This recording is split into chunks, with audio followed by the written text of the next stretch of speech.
All right, ladies and gentlemen, welcome back to your favorite film podcast, The Average Film Enjoyer. We are your hosts, Trey and Jagger. Evan cannot join us tonight. He has to get up and bake cakes in the morning. So, it's just going to be us two. And tonight on our episode, we have a very special guest, someone me and Jagger have both wanted on for a good while now. Dan, a.k.a. Real Takes. A fellow movie TikToker and content creator. Dan, you want to introduce yourself, tell the people where they can find you, and then give us whatever top four you want to do. Absolutely, yeah. Happy to be here talking to you guys. Good movie to talk about today. You can find me on TikTok and Instagram at just Real Takes. We were just talking about the idea of throwing out a top four. I think I'll give PTA, since we're talking about this movie. For sure. I love Phantom Thread. Phantom Thread has been my favorite, really since the first time I saw it. There Will Be Blood, I think, at 2. Not much to say about that. It hasn't been said, but it's a special movie. Yeah. And then it's hard. I feel like the next two spots kind of float around for me. I love The Master. I love Magnolia. I think I might like this movie just a little bit better than them. So I might go One Battle and then the Master and then Magnolia. For sure. But it's I like pretty much everything he's made. So yeah, he's an exciting director. Yeah. Yeah, and he's so consistent that like any top four, you're like, yeah, that checks out. Except Licorice Pizza. I've never understood people's love for Licorice Pizza, but that's also just me. Outside of any kind of discussion about it, I don't find it that compelling. He doesn't do much for me. Yeah. All the weirdness taken away from it. I just am like, I watch it and I'm like, all right, I just don't care that much. But yeah, I agree there. Yeah, we have pretty similar top fours, except I have Boogie Nights and The Master at my 1 and 2, and then One Battle is sitting at number 3, and There Will Be Blood, and then Phantom Thread is just out of there at 5. Jagger, what's your top 4 PTA? I know we did a director deep dive for him. I just can't remember what your top 4 ended up being. I missed most of that. I wasn't here for most of it. Okay. I've seen all his movies now.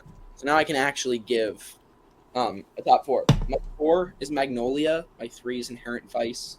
My 2 is One Battle. And my 1 is Boogie Nights. Okay. I just watched Inherent Vice for the first time this year. And, I know some people, I think that's the one that a lot of people just don't like. I enjoyed it. Yeah. I thought it was fun. I thought it was exactly what it was supposed to be. I haven't read the novel, but I would like to. But the book's great. It's just like the movie, messy, convoluted, and a lot going on, but the vibes are excellent. And the characters are fun, and it's just a lot of fun. But yeah, we are here to talk about, finally, it's coming in kind of late, but we're here to finally talk about Paul Thomas Anderson's new movie, One Battle After Another. Debatably movie of the year. I mean, it is unreal. Starring Leo DiCaprio, Sean Penn, Benicio del Toro. Oh my God, I'm blanking after Taylor, that. Regina Hall. Thank you, Dan. Jason So And Jason Statham. yeah. Oh, and I forgot Tony Goldwyn makes an appearance. He's a great that guy. And we love Tony Goldwyn. But yes, we were talking about One Battle After Another. So we're just going to go around. We'll each give our opening thoughts, and then we can kind of get into specifics of what we liked, what we didn't like. I mean, there's a lot to talk about with this film, so I'm excited. Dan, why don't you kick it off? Give us your opening thoughts about One Battle, and then Jagger can go. Sure, yeah. I think going into the movie, I had decently high expectations. Like I said, like we just talked about, I am a big fan of PTA. I'm not Leo's biggest fan. I think Leo is the tiniest bit sometimes overvalued as an actor. But generally he's giving a really good performance. But I liked kind of the rest of the ensemble cast. I was curious about it. I feel like with the marketing and with the trailer, or the trailers, I think maybe if this movie has run into a little bit of trouble, maybe at the box office to an extent, and I think some of that might be because of how expensive it was. But I think it's one where it's kind of hard to market. It's kind of hard to really say what this is. It's such a grand, kind of epic story. I think it's hard to like capture that, and I think a lot of people these days want to know exactly what they're getting into when they're spending their money because that's how things are. And I think you see a lot of studios kind of trying to overcompensate and like spoon feed you the entire plot in a 3.5 minute trailer, and it's like it can be frustrating. But I think they're worried about people not having that certainty of I want to see that. But anyway, my overall thoughts are I liked it a whole lot. I don't think it's the best movie of the year. I don't think it's my favorite movie of the year. I don't know that it'll be in my top 10 at the end of the year, to be totally honest. Sure. But I think it's really good. I think I was a bit surprised at how funny it is. I think it's a very, very funny movie. Almost like satirical, and I enjoyed that.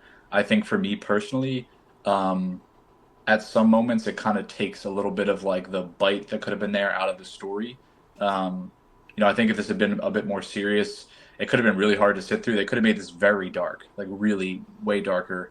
And, that might not have been as palatable to the general audience. And I think palatability, they wanted this to make a lot of money. They needed it to make a lot of money. And I think, they wanted to make something that was very action heavy, funny, blockbustery, but, it was light enough. I just think a little bit of the bite got taken out that could have been there. But not one actor is doing a bad job here. Everyone is really seems to know exactly what's being asked of them. And I love to see that. I mean, I like watching actors perform. I like the script. Like I said, I do think it's very funny. I feel like there's a little bit of like Tarantino in the comedy here in some ways, like with some of the stuff. And to me, Pat Calhoun almost feels like a Tarantino character in a way. Which I'm not saying that in a bad way. I think when he's funny, he's definitely funny. But I thought it was effective. I thought it was a very good, straightforward narrative with a good amount to say.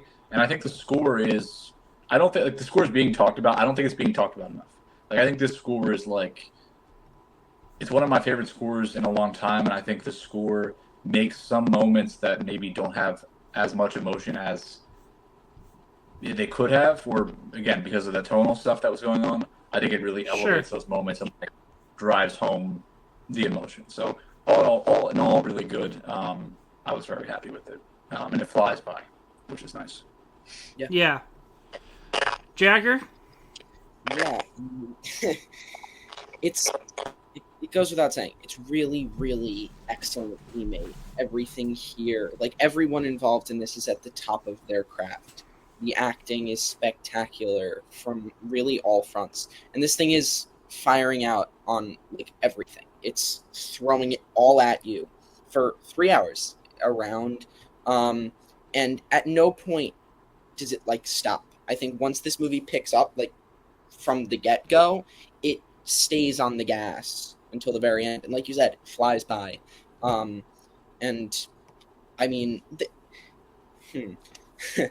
there's not much to say that hasn't already been said, but to sort of regurgitate it, Sean Penn is spectacular. The writing is really excellent. It's very like methodical and calculated. Sure.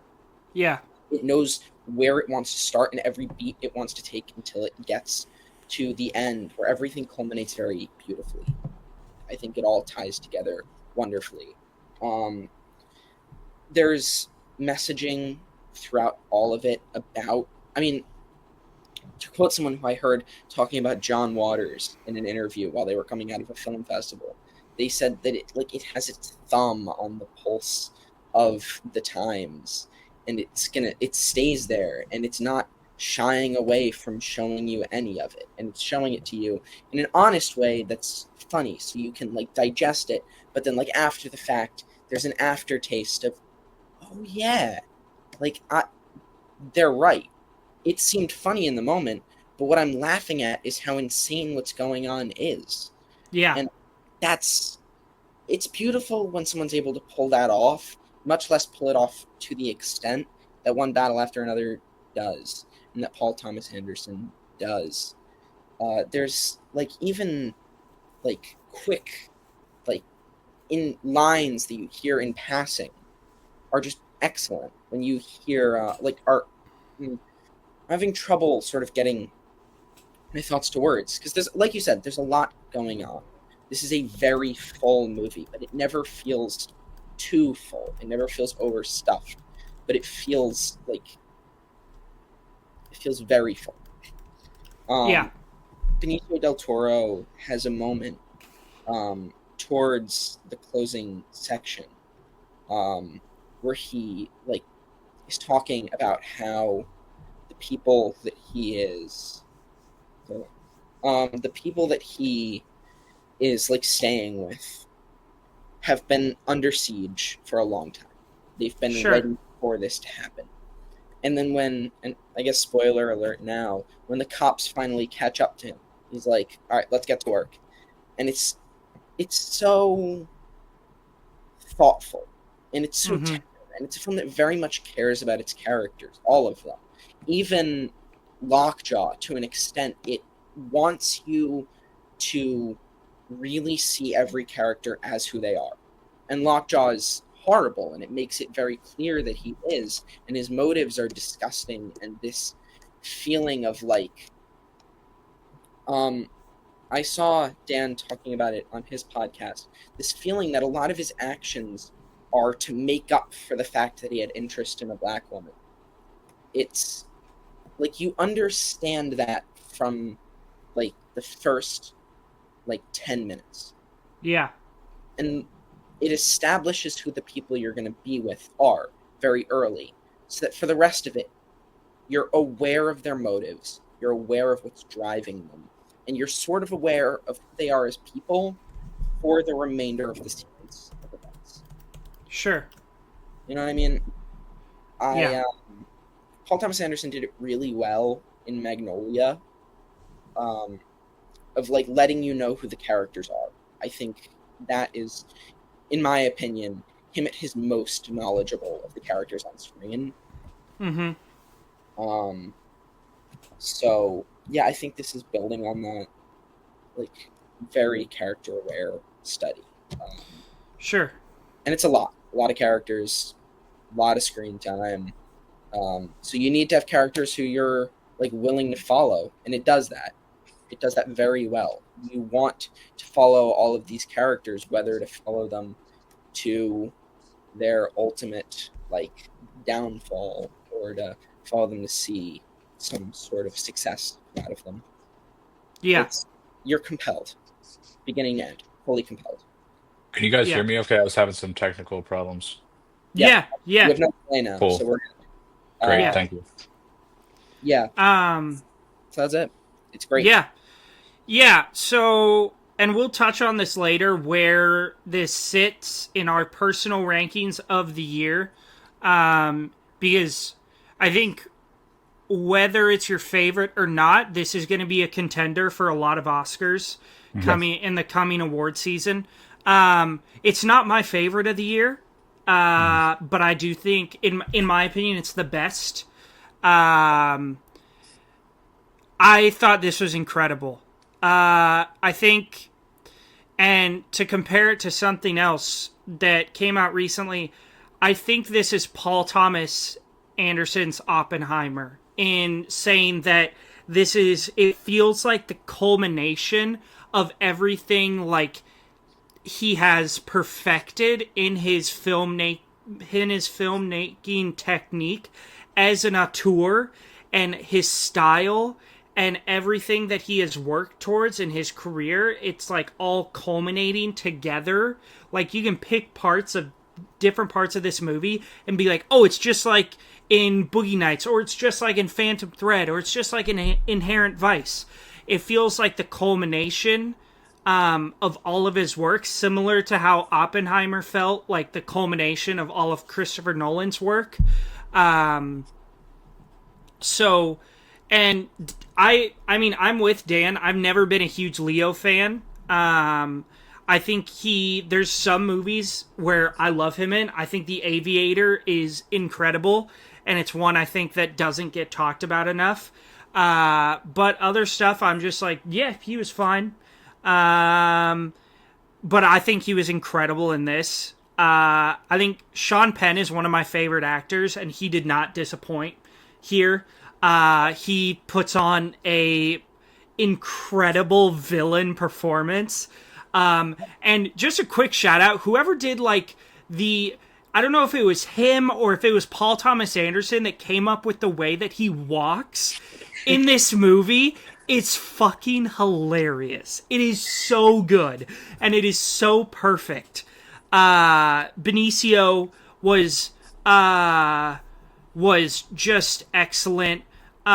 Chase Infinity, I'm excited to see because this was like one of her first things. Her first debut. Yeah. Yeah, I'm excited. We've seen a lot of people like this have like their debut in the last couple years have these huge successful performances, and they're really good. I'm thinking specifically, Dominic, what's his face from The Holdovers, the young kid. Sessa. Yeah. Dominic Sessa. And he was the same thing. That was his debut. He was incredible. He's playing Tony Bourdain now. Yeah. And I'm so excited. That's going to be really great, I think. Yeah. But unfortunately, he's going to be in the new Now You See Me. So that's definitely a detriment, but you got to make money somehow. Yeah. Those movies are fun. They're fun-ish. Yeah. Like, yeah. Hopefully it's all right. But yeah, this is, it's incredible. It's hilarious, which I kind of was expecting because a lot of PTA's work is really funny. Darkly funny, usually. Yeah. There's a lot of stuff in Boogie Nights that's hilarious. There's a lot of stuff in The Master that's hilarious.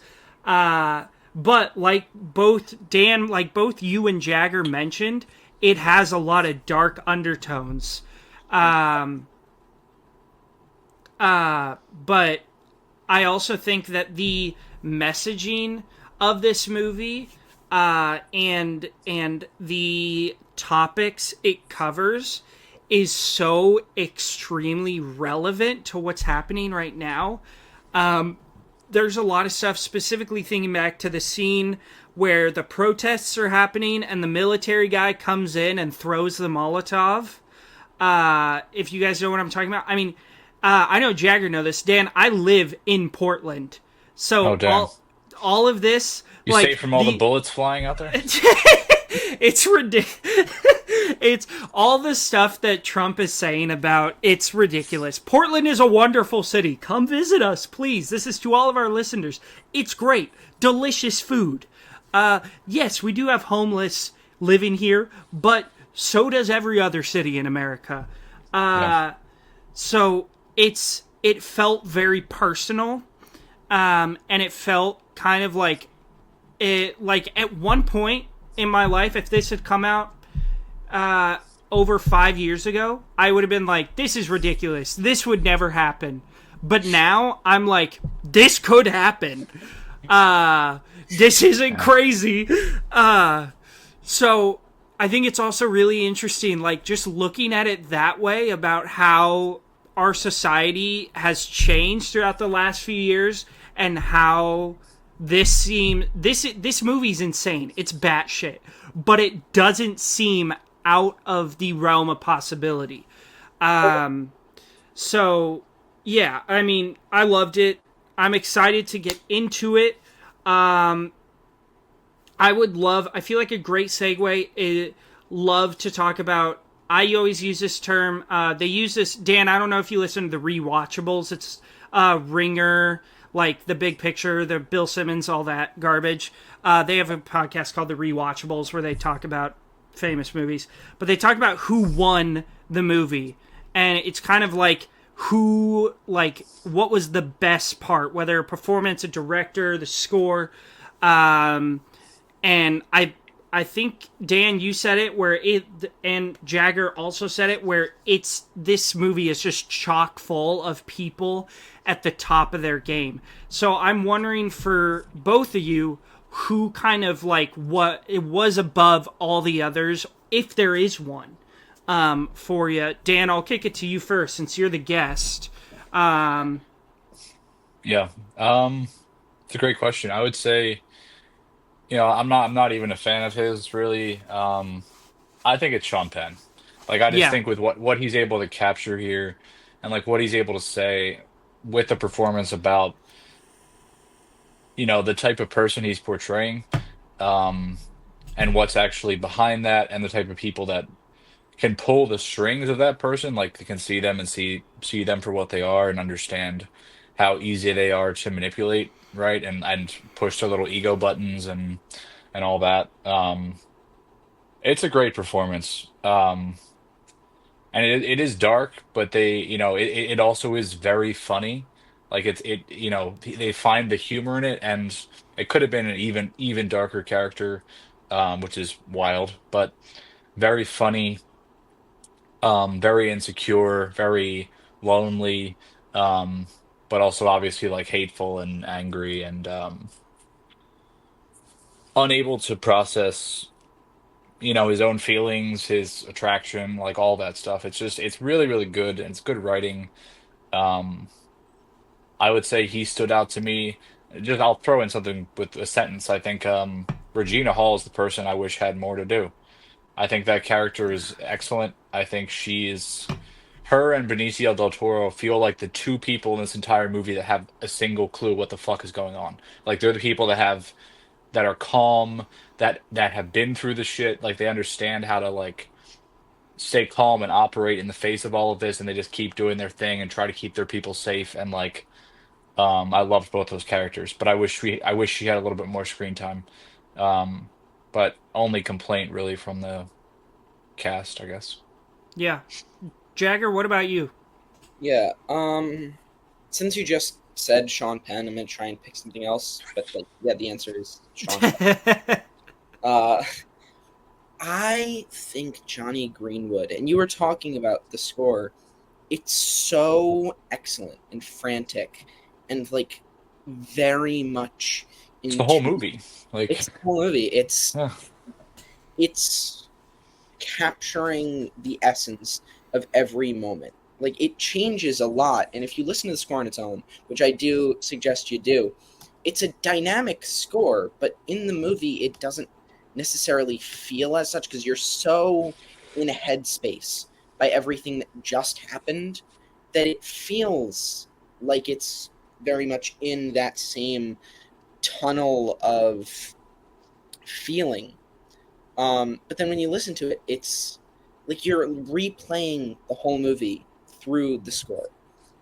And that's something I believe is one of the key things that makes a great score. If you watch the movie and then you listen to the score on its own, and it is like saying the movie to you in its instrumentals, then that's like it succeeded. And this movie very much has that. Johnny Greenwood did the score on a couple of his other movies, if I'm not mistaken, right? Most of them Yeah. were Johnny There Will Be Greenwood. Blood is the standout. That's one of the great scores ever. And I Yeah. feel like Yeah. that score makes that movie like it's like a horror movie, right? Like that's what the Yeah. score is. So Yeah. really He good. also did the score for Licorice Pizza, my favorite, Phantom Thread. He did the score for Phantom Thread is immaculate. Wonderful. Yeah. Yeah. The Master and Inherent Vice. Those are the PTA movies he's done. He's done some other stuff. I am surprised to find that he did the score for Goblet of Fire, Wow. which doesn't. Oh, he did it with Patrick Doyle. I was like, I'm sure I would have known this. But yeah, that's the one I want to mention. I was going to shout out to, as well as Jagger, is the score. It's Yeah. Johnny. I mean, I listen to a lot of movie scores. That's what I listen to when I read. That's what I listen to when I do homework because I don't want lyrics, but I also want to enjoy it. So I listen to a lot of movie scores, and and like the score really drives. It doesn't drive the movie, but it complements it really well. It's like a combination of the performances, the script, the cinematography, and the score all kind of drive the pace of this movie and the tone of that kind of like frantic, panicky, like basically the mood that Bob is in the entire time of just on the verge of a mental breakdown. It kind of drives that the entire time, which I absolutely loved it. And Sean Penn, of course, the physicality of his performance is so the little mouth thing he does where he'll chew his upper lip with his body. He does like a. It's such a little thing, but it fits his character so well.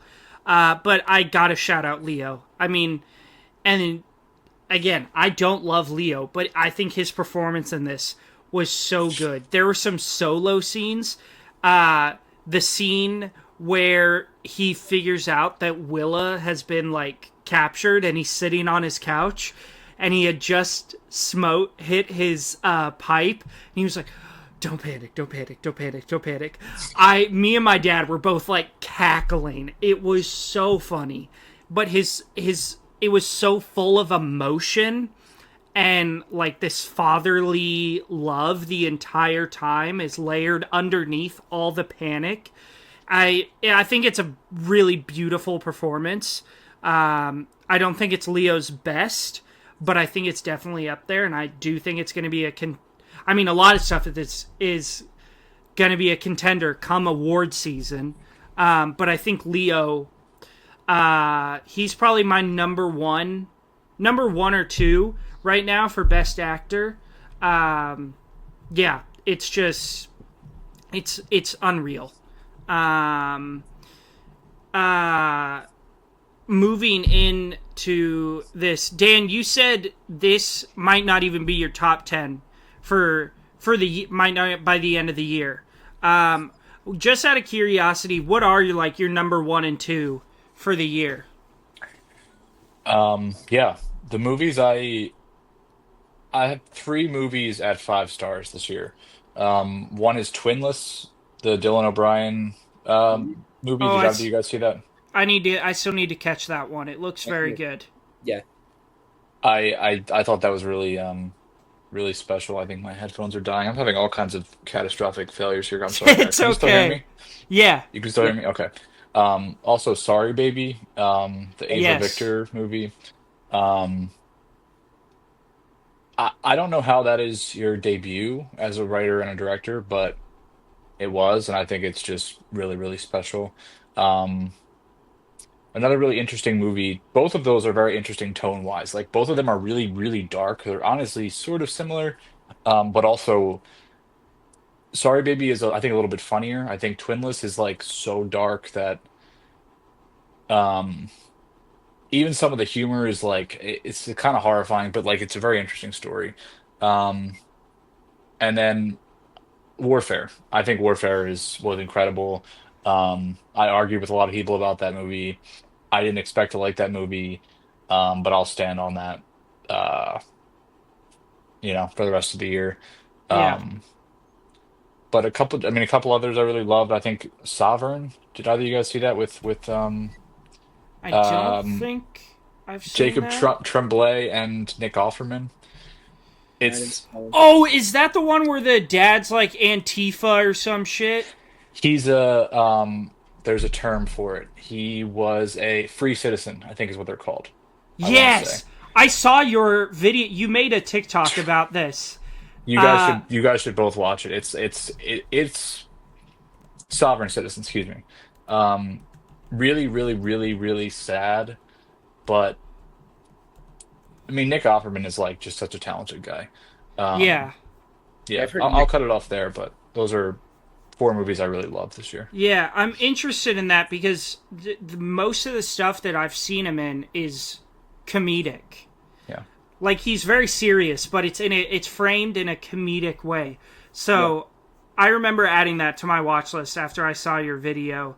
That's one I really want to see. Jagger, where does this rank? Where does One Battle? Where does this sit in top 20 or 2025 for Really? you? Dan, do you not have Friendship at 5 stars? You know what? I'm looking at Letterboxd. Was Friendship technically 2024? Yeah, No, it's Yeah, it's it got listed as its 2024. Yeah, it's because it got its premiere in 2024, but it didn't get like a release until 2025. Letterboxd does that sometimes. It's really dumb. So another movie in the same boat is The Life of Chuck, which I also Okay. I thought that was really spectacular. Yeah. Yeah. Yeah. This is a Flanagod support podcast. Mike Flanagan is a guy. Me and Evan last night were talking about Doctor Sleep and how Mike Flanagan should be the only one allowed to adapt Stephen King, because the way Mike Flanagan goes about writing and developing his characters in his films is the exact same way that King does it in his books. I'm getting off track. I love Mike Flanagan and Stephen King, but yes, The Life of Chuck, I've heard, is incredible. Yeah, just a movie that just didn't get marketed. They just gave up. They literally just said, "We don't know how to market this, so fuck it. We're not going to market it. So it could Yeah. fail." Like, It's good. I won't start yelling, but it's frustrating, man. Like, and like Tom is an actor who's just like, why is he not bigger? Like, I Sure. don't get it. But Yeah. Yeah, and yelling is welcome. There have been multiple times in the past that I have yelled at Jagger, and my mom is like, "Are you bullying Jagger?" And I'm like, "Yes, because he has some insane takes." But it's all we all know it's all in good fun. Jagger, where does this sit for you? This is my number 2 on my Okay. ranked. I have it sort of like sandwiched between Superman, Legend of Ochi, and Weapons. Sort of sits. Gotcha. Legend of That- Ochi, I still need to watch. It's Me it's too. really like a visual feast. Is Willem Dafoe in that? Yeah, it's Willem Dafoe and Finn Wolfhard, both in that one, and it's like trying to emulate a child's view of the world, and I think it's very interesting in how it goes about that. And it's telling a story about like hunting and deforestation, the like Cool. of nature, and a child's view of how sacred animals are. It's really unbelievable film. But yeah, Superman, Weapons, Legend of Ochi. It's in that square, but I have it at number 2. The only thing above this Gotcha. for me is Superman, which is a very special movie to me. But yeah, I would agree with you. I think in a lot of ways this is the best film of the year. I've heard people describe this as the movie that Eddington should have been. And God, I hate that. I also think that this is sort of what The Brutalist was going for in a couple of ways, of being this sort of take back to like the 60s epic, and using VistaVision to sort of amplify that feeling and that like event like feeling of a film. Sure. Which Paul Thomas Anderson has described this as himself. He said he doesn't want it to leave like IMAX like soon at all, because he wants this to be an event. He wants it to be something that you go to the theaters to see. This has a Blu-ray release date set for April of 2026. He doesn't want this out of theaters. Yeah. So it's a long game. And it just passed 100 million worldwide. So it's doing good. I don't think it's doing quite as well as it should, but whatever, like you said, people don't want to really go to a movie in the theater if they don't know about. Well, and the great movies never do as well as they should. you know. Yeah. And this is kind of turning into a 2025 retrospect, which I'm totally cool with, because I really want to talk about Eddington with Dan. And, God. But... Can I say something really quick? Yeah. One thing I think just... The movies, like... It's not, it's obviously not like a one-to-one. I do think both movies are hyper aware of like the moment and obviously trying to say something. My thing with when I talked about Eddington and I felt the way I felt about that movie, a lot of people I think felt obviously you're this very left-wing person. It offended you. That's why you didn't like it. It's making fun of you. That's not how I felt. And see, I think one battle after another is fucking skewering people on the left too. Like it's making a mockery of all the ridiculous semantics and like careful wordplay, like all this bullshit. Like all the I thought it stuff was with hilarious. Comrade Jeff. I thought that was so funny because the movie is able to do that, but also say, yeah, but there's people in fucking cages too. So like, it's like keeping it in like perspective. Like, yes, make fun of fucking morons on the left, and then also talk about, the other stuff. And I think Eddington felt a little. This movie felt like it was in touch with people. Like it felt like it had a sense of what the fuck is going on and how people talk and how people actually are and like what things are like. And Eddington felt like someone sitting on a fucking throne 10,000 miles in the sky, like, look at all you morons. I'm up here and I know everything about how, like, Sure. that's what it felt like. Like, it felt like a condescending. holier than thou kind of thing. Yes. And like, Sure. I would like to watch it again. I think I should watch it again. Um, and like parts of it I loved. Like some of it, I thought some of the funniest scenes of the year were in Eddington. Like there was some really good stuff, but some stuff I was just like, this feels like someone that hasn't experienced any of this, just talking about it, and that's what bothered me. Yeah. But they're doing That's totally some valid. similar, things, and it's interesting that they came out in the same year. Yeah. One battle for me is sitting at number 2, right behind Weapons. Weapons is by far and away my favorite of the year. But Dan, I don't know how much you know about my movie taste, but I'm a horror guy at heart. I love everything but horror and goofy horror like that. Oh, I mean, Jagger getting me introduced into the Evil Dead movies, and Jagger's a great person if you want a good horror movie. This is sitting at number 2, right above Eddington. I actually have 10 5-stars of this year. There's 3 of them that aren't really serious 5 stars, are just like, man, I had a blast during this. But the rest of them, I think, are actual 5-star films. If you had a blast, is that not a 5-star movie?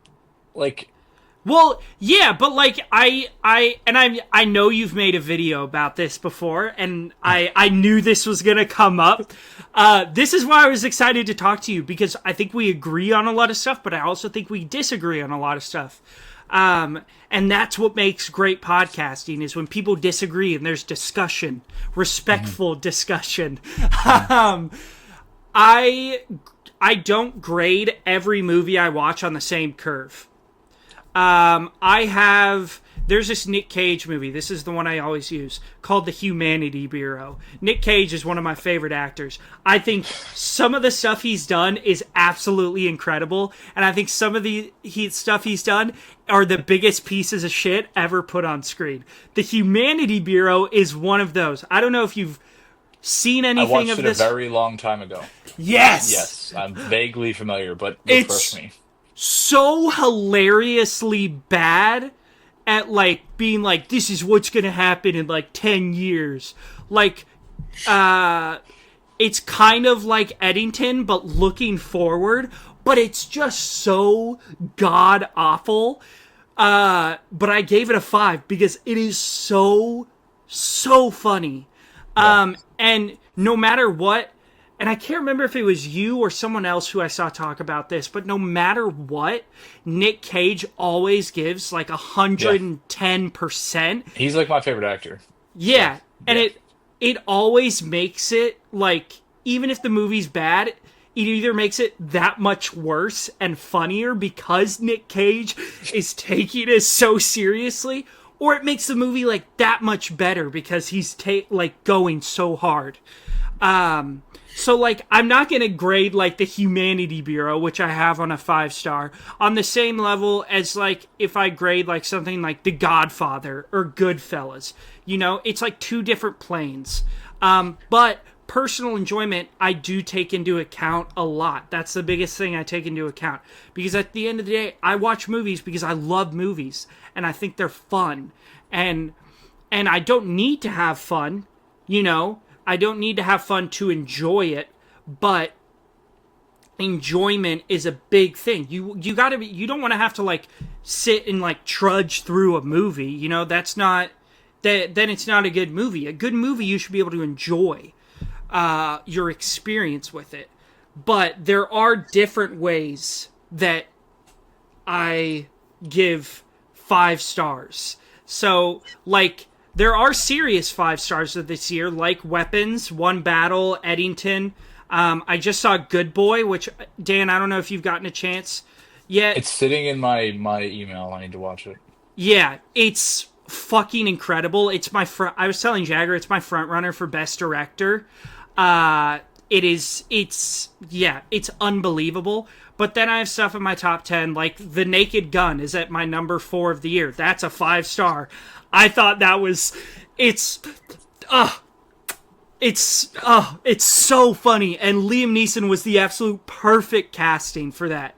And, like, Fantastic Four. I grew up a Marvel guy. I was, like, the fat, nerd, lonely kid growing up. So Marvel was, like, before other movies, Marvel was, like, my outlet. And I felt like this is, like, it's like, there's a lot of different writers, and this could be me going into a whole thing about Marvel, but there's a lot of different tones in early Marvel work with Spider-Man and Fantastic Four and everything like that, because of all the different writers, like Jack Kirby, Stan Lee, all these different guys. But Fantastic Four felt like Stan Lee's Marvel at its heart, which I really loved. But obviously, I don't think that's, like, on the same level as, you know, Sinners, which I didn't particularly enjoy, but I think it's a better movie than Fantastic Four. So that's kind of, like, my reasoning behind stuff. That took me way too long. I apologize. But No, can I say one thing about that really quick? yeah, for sure, please. I was just thinking about making another video about, like, star ratings and all that, because, like, it's funny. I think I'm agreeing with exactly what you're saying. Every single movie is, like, creating its own grading scale. Like, every single movie has a different goal. Like, every single movie is trying to do something, be something. I think all you have to think about is this movie achieving its goal? Like, Yeah. and then if yes, are there, like, obvious flaws? Is there a performance that's off? Is this whatever little element? Like, and go from there. But, like, you know, like, I think Nacho Libre is, like, a 5-star movie because I think Nacho Libre is doing exactly what the fuck it wants to do. The performances are great. I think it's funny. It's a beautiful movie. The music is great. Like, what am I gonna say Nacho Libre didn't do? But I also think Parasite, something like, and it's like, well, you have them both at 5 stars, or you think Nacho Libre is good. It's like, that's just, don't be a dickhead like that. Like, that's not what I'm saying. But they can both be a 5-star movie, and it's not me saying, you know, oh.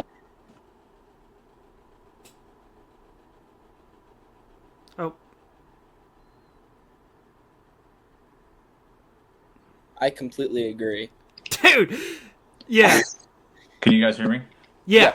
Okay. Sorry. No, it's all good. Yeah. You were talking about Nacho Libre and Parasite and how people shouldn't be dicks.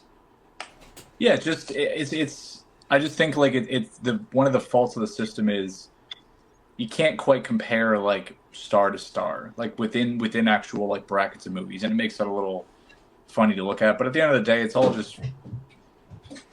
just for us, right, to keep track of our own stuff and exactly. Stuff. Yeah. You're, like, speaking my language, man. I just started my second year of film school. And there is so many people in. It's so pretentious. It's just the worst. I'm like, there are movies that you guys aren't watching that are a blast, but you think they're below you. It's I've met a lot of people who are like me, who just loving movies. And Evan is the perfect combination. I wish he could be here. He's the perfect combination of me and Jagger. He's kind of pretentious about some stuff, but other stuff he has an entire. Jagger, you're not pretentious. You're just a lot more intelligent about films than I am, and the way you enjoy them is you're a lot more critical than I am, which that's just not me, but that's totally okay. But Evan is like one of the smartest people when it comes to film, but he also has the entire Barbie animated universe ranked in a list because him and his girlfriend watched all of them. But we're getting into a whole nother thing here about like the philosophy of how we should enjoy movies, which isn't. We're just here to talk movies. That's what we're doing at the end of the day. But I do also have Warfare in my top 10. I just watched that 2 weeks ago for the first time. And it was mind-blowing. Unbelievable. Dan, this is just my personal wonderment. Do you like Alex Garland as a director? Yeah, I do. I don't think there's anything that Alex has made that I strongly dislike. I think the lowest rating I have is Men, which I don't even like. I don't hate that movie at all. I think I understand what that movie is doing, and I think it's interesting, and I think it is like doing what is intended. I don't think it's a great experience, but I have it at like 3 stars. Yeah, and everything else. Yeah, I enjoy. I think Alex Garland likes to. We were just talking about before we got on about Luca Guadagnino, and I think Luca's the same way where Luca likes to like provoke, likes to poke and prod and do weird stuff and see how the audience feels. I think Alex Garland is the same way where he likes to provoke, a little bit. But I think that's a good thing, and I'd prefer that. Like, I'd prefer you do that and you make a movie that I hate, rather than like I watch. I don't fucking know. The new Jurassic Park movie, and I'm just like, I don't feel anything. I'm just this is like, I'm on morphine. I'm just sitting here. I mean, not even that good. Just like sitting here with no thoughts, no emotion, just nothing. Just for sure. Staring at the screen. I say, that was a movie, and then I go home. Like I just I'd rather hate it. Like for sure. Yeah. So I'll take it you didn't like the new Jurassic Park.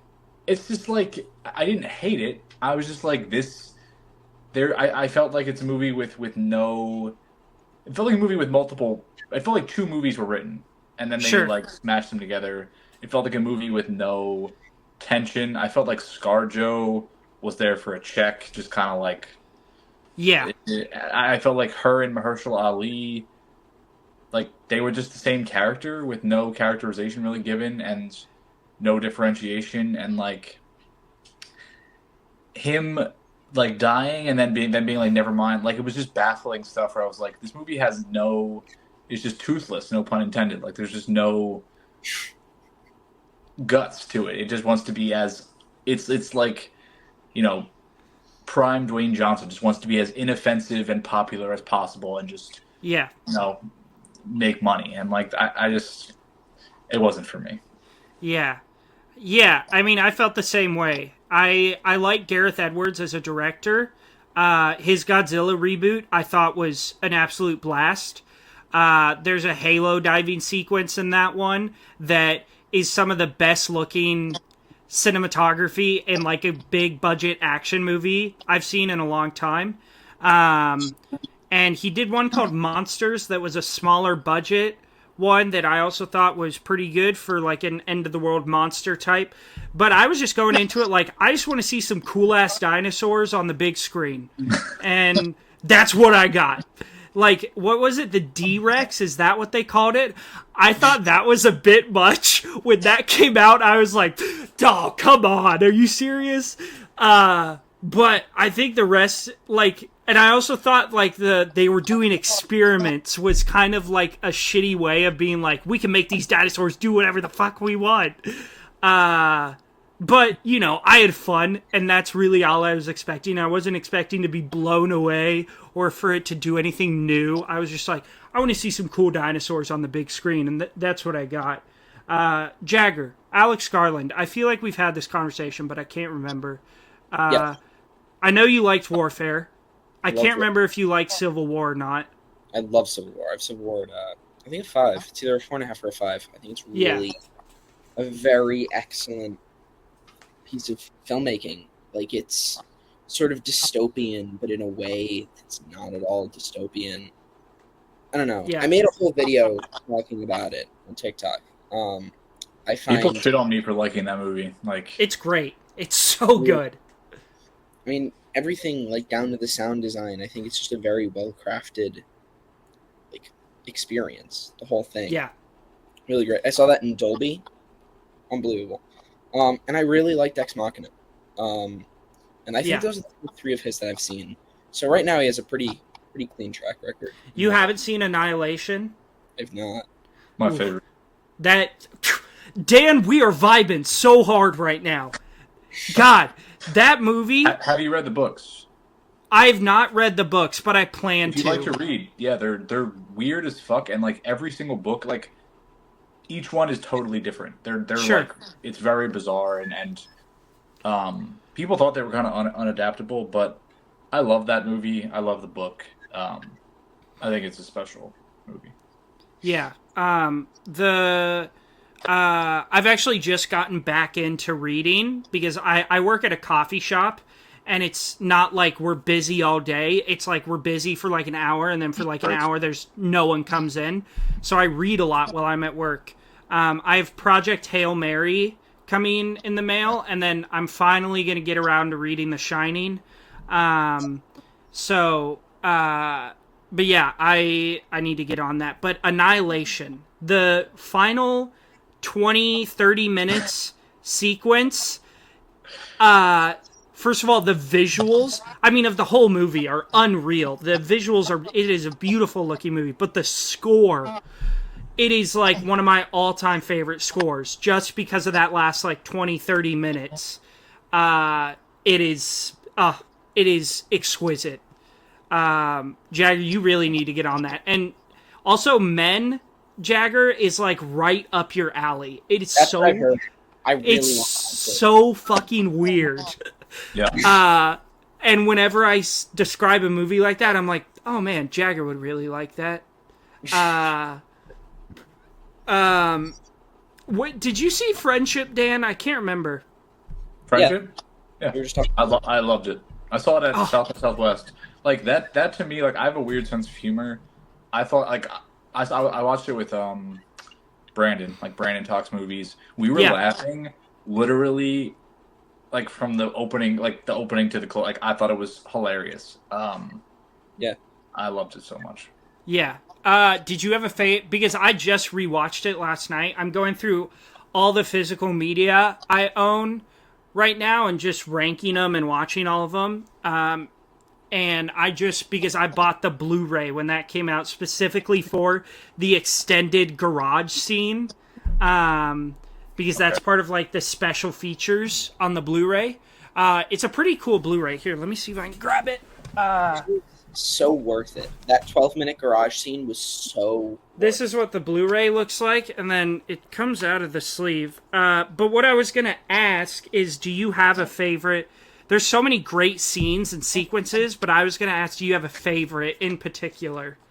I'd like to rewatch it, but a couple things I did like. I loved everything in the tunnels. Like, Yeah. And when he like brought his wife down there, I thought that was really, really funny. Obviously the like licking the toad or whatever, like that Yes! entire subway, like that really got me. I think those were those were probably the two standouts. But pretty much every like just the way he just delivers lines, like I was laughing at Yeah. the stupidest shit. Like I was just it got Yeah. me. Tim Robinson, man, he is a special talent. Yeah.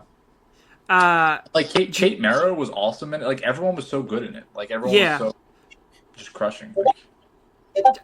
Jagger, did you have a favorite scene? Oh, yeah. I mean that scene in like the party thing where he's like in the garage with those guys and they start singing. And he's just Yes. he's imagining being in a band with Paul Rudd. It's so funny. I really like that. I was just thinking about this movie the other day. Did you say your name was Jimp? Yeah, it's like jump, but with an I. The scene where he's sitting in like the lazy boy chair, and Jack Dylan Grazer and Kate Mara, are like on the other side of the room. He's talking to them. He's like, "There's a new Marvel out. We have to go see that." I hear it's nuts. It's, you're right. It's the way he delivers lines. There's something so amusing about it. Yeah. Yeah. Yeah. I think for me, it's really hard to beat that opening scene where Kate Mara is talking, and then he comes out and he's like, "Yeah, things are good. I'm orgasming just fine." By the way, I laughed so hard in the theater. We were able to convince my mom to go. Me and my dad, we were able to convince my mom to go see this with us, and she does not like. She doesn't think Tim Robinson is that funny. But she came and saw it with us, and the amount of times she went, "Oh my goodness," was innumerable. It's hard to beat the Toad scene.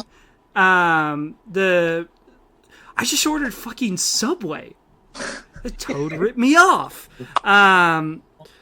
Or the scene where he knocks out Austin when they're boxing is really great too. But it's just like everything in that movie was just so damn funny. And one of like the tags in the trailer was, and it's how I describe this movie to people when they ask me about it. Some reviewer said it's "I Love You Man" for sickos. And as someone who loves "I Love You Man," like that's one of my all-time favorite comedies, that is an unbelievably accurate description of this movie. Yeah, that's what the inside of the Blu-ray looks like. It's that shot of Paul Rudd when Tim Robinson's like thinking about the end of the world. It's really dumb. Friendship yeah. ends with him like in that room with all the guys again. Like he broke into the house. Yeah, with the gun. Yeah. And then he's in the cop car, like, staring at them all longingly, and you're just like, what the fuck is happening? It's a very dark movie. Like, when you actually, like, think about it, which I thought, like, it reminded me a little bit of, like, King of Comedy. Yeah. Which is one of my favorite movies, like, of all time, but that, like, makes it funnier. But it is really dark when you really think about it. But. Yeah.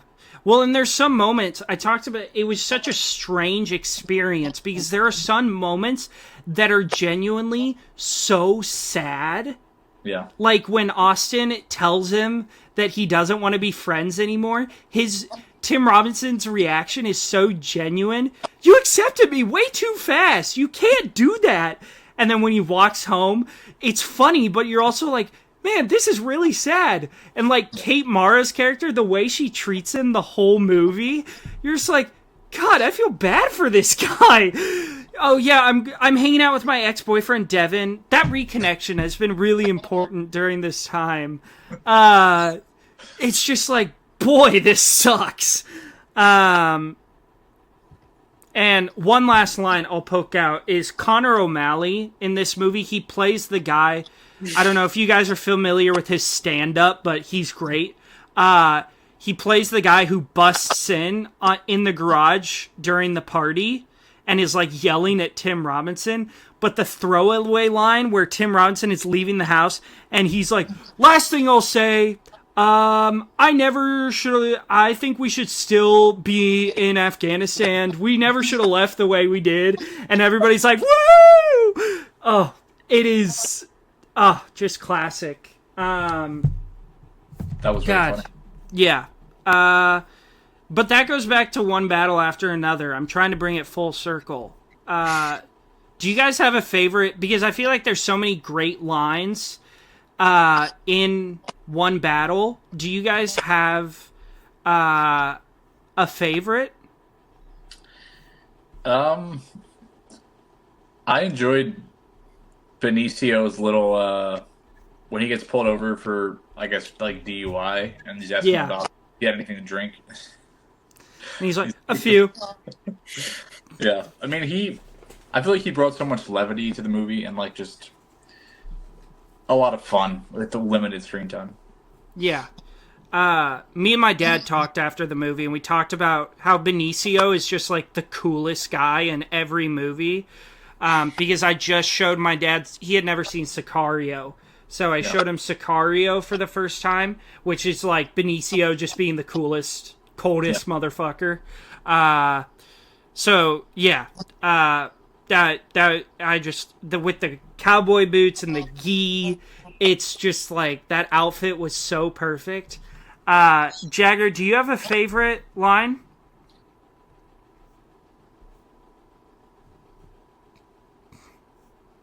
We lost Jagger. Oh, damn.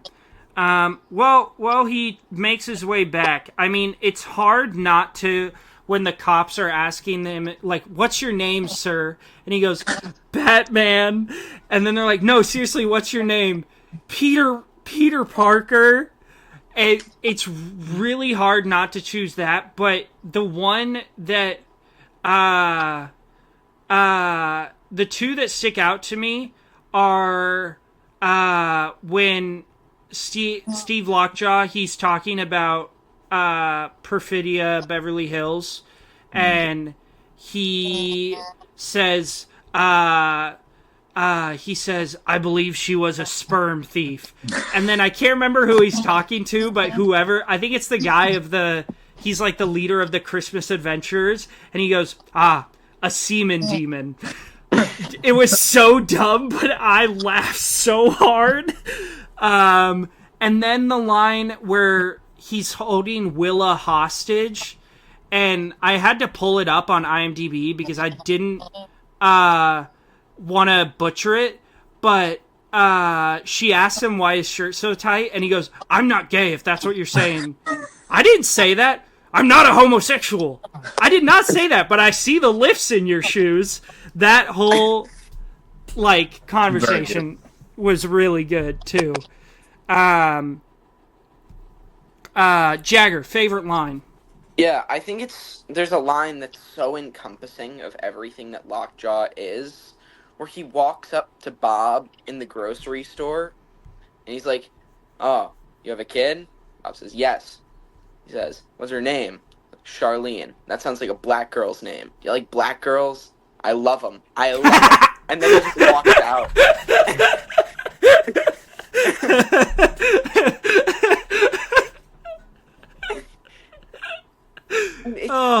It's so encompassing of everything that he is in one moment. Yeah, that line. That was really great. Another thing I wanted to talk about with this film is we've talked about there's a lot of I don't know, different types of messaging in here. There's a lot to unpack as far as the themes of the overall film go. And for me, I wanted to ask you guys, what was the most prevalent? Like, what theme stuck with you after leaving? For me, and it was really only like they were PTA was really showing it in one scene, was when Leo is talking to Comrade Jeff, which might be the funniest scene in the movie. But it's like this idea of both Leo and Comrade Jeff are on the same like side of the aisle politically. They believe the same things, but the difference in political correctness and the difference of the minutia that Dan, you kind of pointed it out. I love it's so obvious with the difference of generations, and I feel like that really speaks to how there's these like these different generations, like we believe the same things, but the way we go about it is so different that we end up disagreeing with each other. And all this hypocrisy, I thought it was dealt with really well. I mean, that's kind of what stuck with me after I left and what I was thinking a lot about. I was wondering what really stuck with you guys after you left the theater with this film. Dan, you want to kick it off? Yeah, I'd say one thing I mentioned earlier, kind of feeling like there's some really, really careful satire in here. I think there's a lot of different situations where Lockjaw is kind of leading this very heavily militarized unit, who's kind of armed to the gills, and they have, vehicles, they have helicopters, they have whatever they need, and they keep coming up with these like ridiculously complex operations to like walk into a high school or like go into a nunnery or like just do these ridiculous things where they're encountering all these people that are just no threat to them, and people who are just, and you talked about, the whole Portland thing right now. Yeah. But like, it's just these people that want to convince you that they are, alpha males and they're strong and dominant, and they do all this stuff for what? Like to scare some high school kids, like to, bother families, that are just trying to live. It's like showing how ridiculous this stuff looks, when it's so heavily militarized. Is just to do nothing. I thought was very poignant and very pointed. Yeah. Jagger, how about for you?